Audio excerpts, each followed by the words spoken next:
Friends, welcome to Biology Made Easy. Today in this video, we'll discuss RHODOPHYCEAE, which is also known as red algae. Usually, the members of RHODOPHYCEAE, they are usually aquatic and they are mostly marine. And again they are found only in warm water. That is again very important. That means they are marine and found only in warm water. Only very few are freshwater forms. Then again they are found only in well lighted regions and in great depths of sea. That means they are present in a deep sea up to which the light reaches, and that must be well lighted. So that is this is a very important point. This is important point. This is also warm water is also very important. And mostly they are found in the form of lithophytes. Lithophytes means they are attached to the rock surfaces. Now they are a red algae. Why they are red in color? It is because of the presence of one pigment known as R-phycoerythrin. R-phycoerythrin is a water-soluble phycobilin pigment, and this imparts the red color to the algae. And one very important thing is this pigment R-phycoerythrin, it usually absorbs blue-green color. Usually other plants, they absorb either the blue color or red color. But you see, it absorbs a blue-green color because usually the blue color has more power of penetration because the wavelength is low, so it can penetrate deep into sea. So this blue-green color usually is absorbed by this R-phycoerythrin.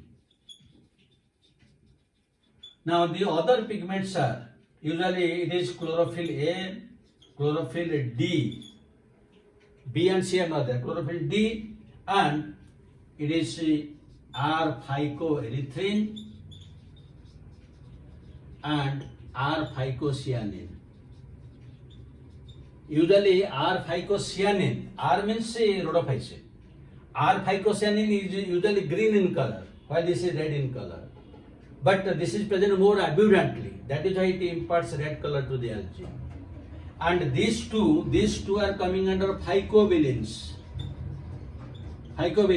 And phycobilins are water-soluble pigments, but the chlorophylls are not water-soluble. They are soluble only in organic solvents. So, since these are present in different depths of sea, some are present in the upper part, some are present in the deep sea, and in different parts of the sea, different intensity of light is there. That is why when we find the surface of seawater, usually when the intensity of light, when the wavelength of light differs, we see different colors. That means sometimes it appears red, sometimes pinkish, sometimes brown, sometimes greenish, yellowish. Colors, different types of colors appear. This is known as chromatic adaptation or gaidukov phenomenon. This is known as chromatic adaptation or gaidukov phenomenon.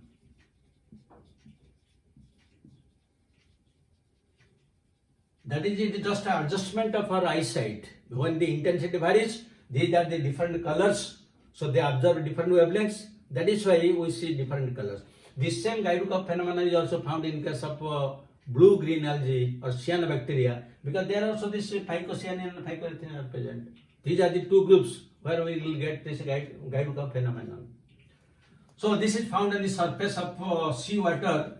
Different colors usually appear. Then coming to the plant body,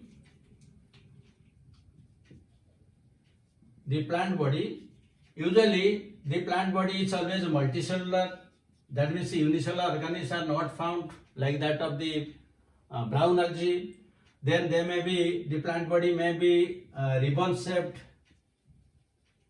It may be or ribbon shaped or ribbon like, The ribbon-like example you can write chondrus.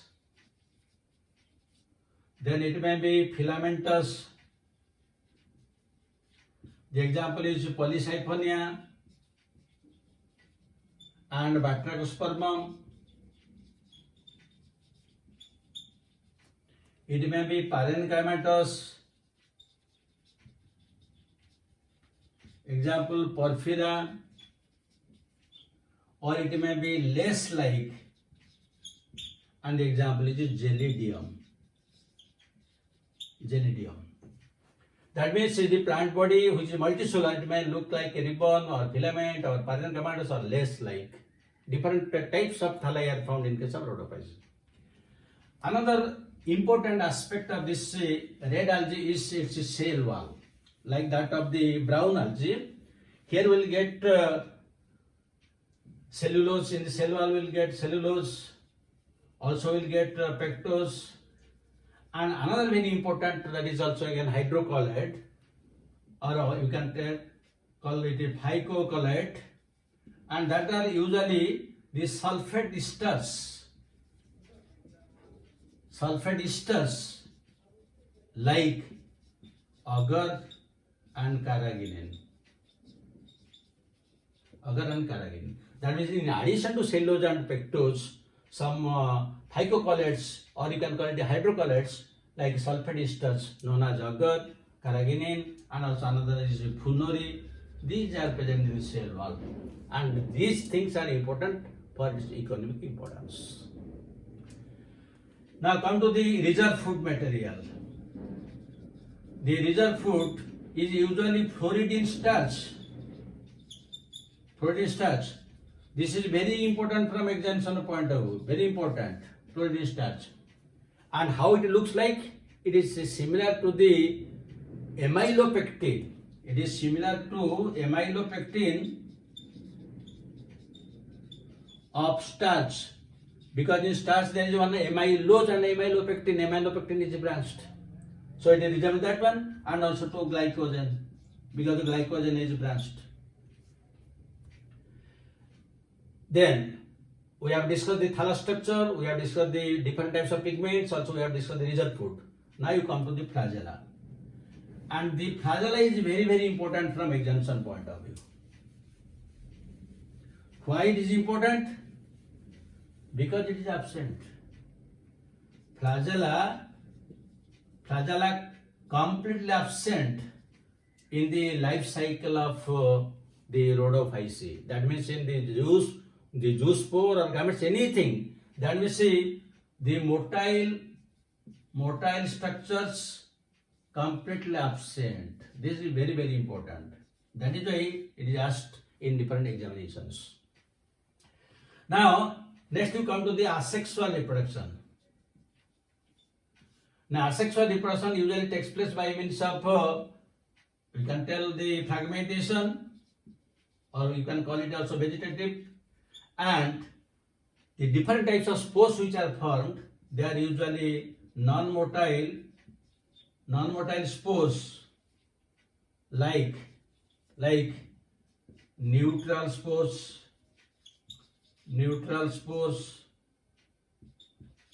monospores, then tetraspores and carpospores. These are the different types of spores which are formed, but they are always non-motile. Now come to the sexual reproduction. The sexual reproduction is only oogamous. Like others here, isogamy and anisogamy is not found. It is completely oogamous.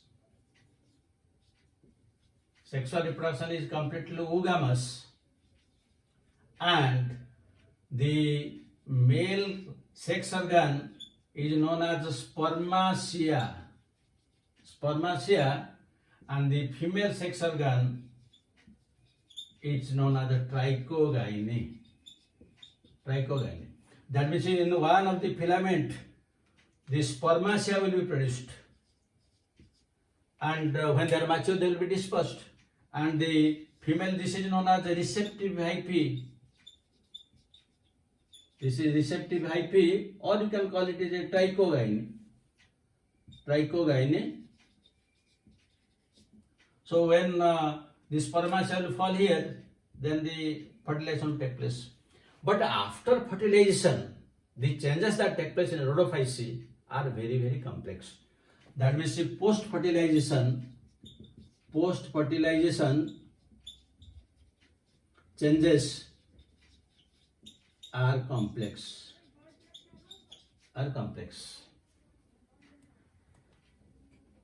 Then it will come to the economic importance.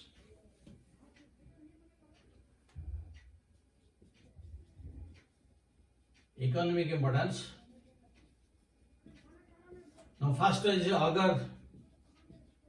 Agar is used in the culture medium. This is quite known in any type of tissue culture. The agar is used as a semi-solid medium for the development of this plant bodies. Then the second one is the carrageenan. It is usually used for paste, cosmetics, and also liquor filtration. Liquor filtration is required. And funori. Funori is used as glue in adhesives. And it will come to the life cycle. The life cycle is usually haplodiploidic. This is also important. That means in case of polycyclonia, you will get a haplodiploidic type of life cycle. So this red algae is also complete. Now let us discuss questions.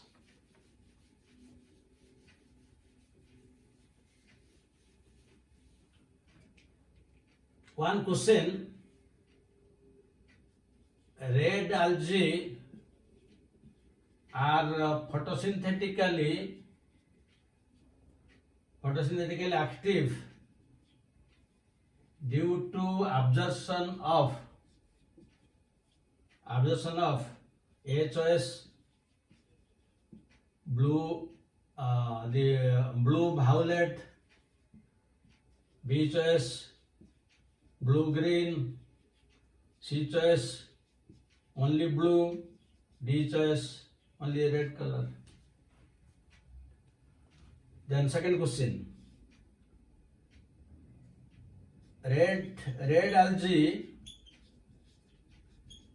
differs from brown algae in possessing HOS chlorophyll B, BHOS chlorophyll C, DHOS chlorophyll D, and CHOS. And D, you can write none. So now we have discussed the details of this rhodophyceae. With this, all the three types of algae, that is chlorophyceae, phaeophyceae, and rhodophyceae, are complete. And I hope you have a clear understanding about the algae.